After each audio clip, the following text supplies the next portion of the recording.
Hi everyone, this is Mrs. T from Mrs. T's Chem Talk, just giving you a little bit of a combustion introduction lesson. Anybody who doesn't know me, my name is Mrs. Teminello. I'm a chemistry teacher at Calhoun High School. So to get started with this video, we are going to talk a little bit about combustion. And before we talk about how to do the combustion problem, I just want to remind you that this is not a new lesson so much as it is an application of stoichiometry. Remember, we spoke about limiting reagent and we spoke about coefficients and mole ratios and how the coefficients of the reactants and the coefficients of the products are related to each other in terms of mole ratios.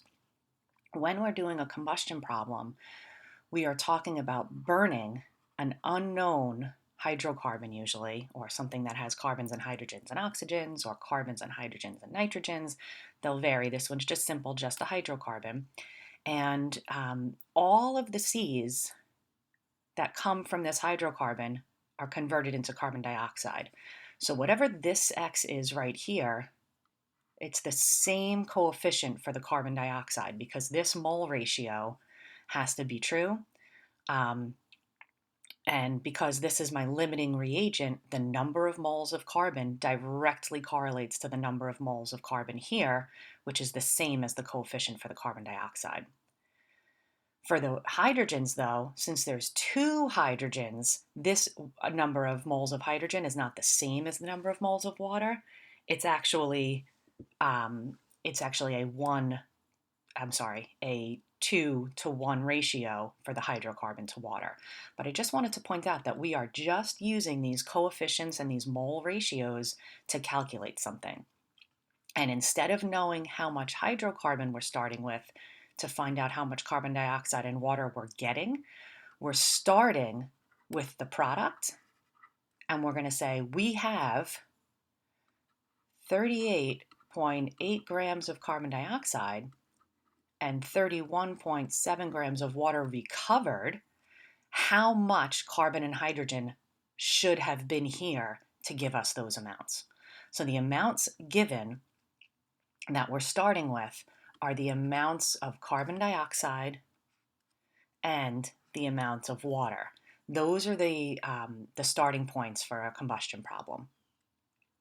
So now we have all that information. What we're going to do is we're going to work, as I said, from the amounts of products, and we're going to take the amount of carbon dioxide and try to get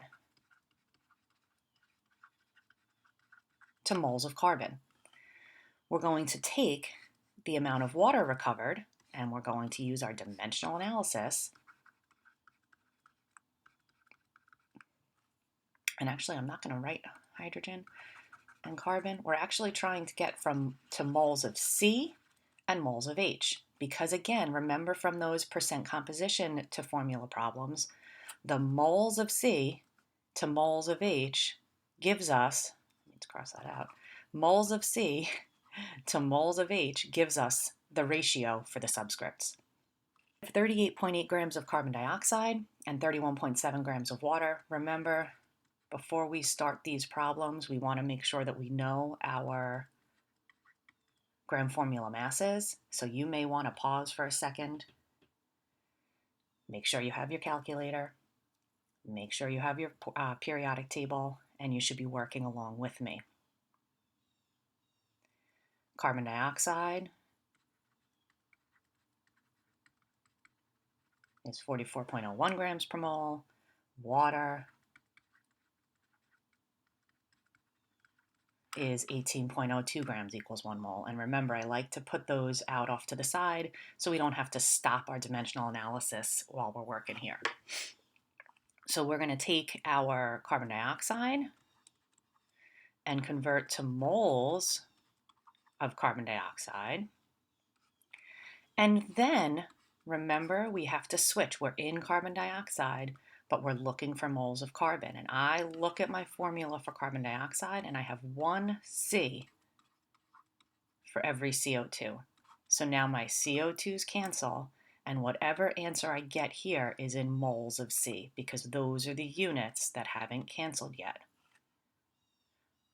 Take a second to do your calculator math.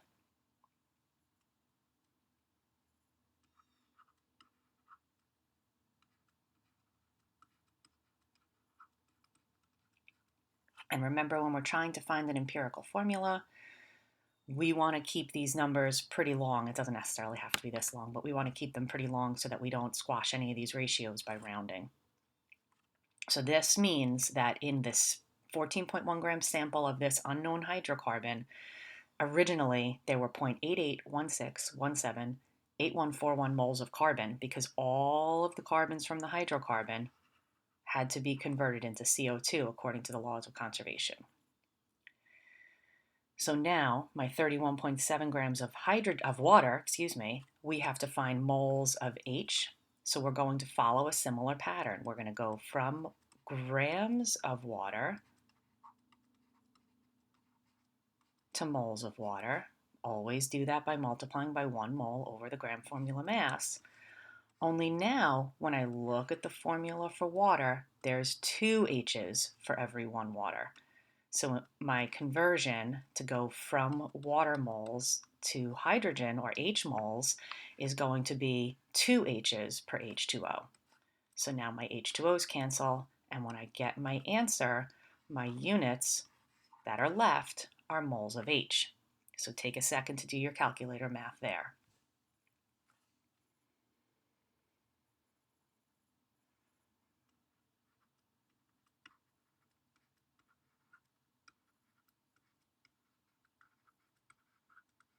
And I got this big long number, 3.5183, and so on. So I can see that it's not going to be equal subscripts in C for the C and the H. I can also see that I wouldn't write C.881617 and H3.518, so on. So I have to get these into a whole number ratio. To get them into a whole number ratio, we're going to divide them both by the smallest, or smaller since there's only 2.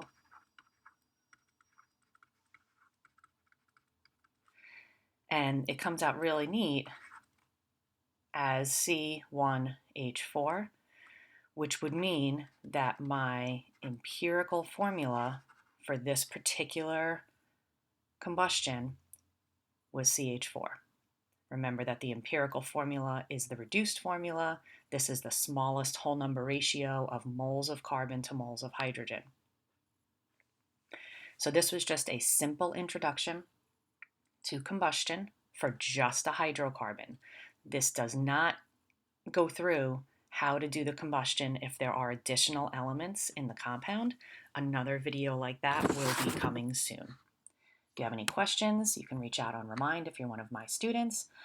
If you're not one of my students, you can certainly search around on my YouTube channel, Mrs. T Chem Talk YouTube, and there are other videos on some other AP chemistry topics.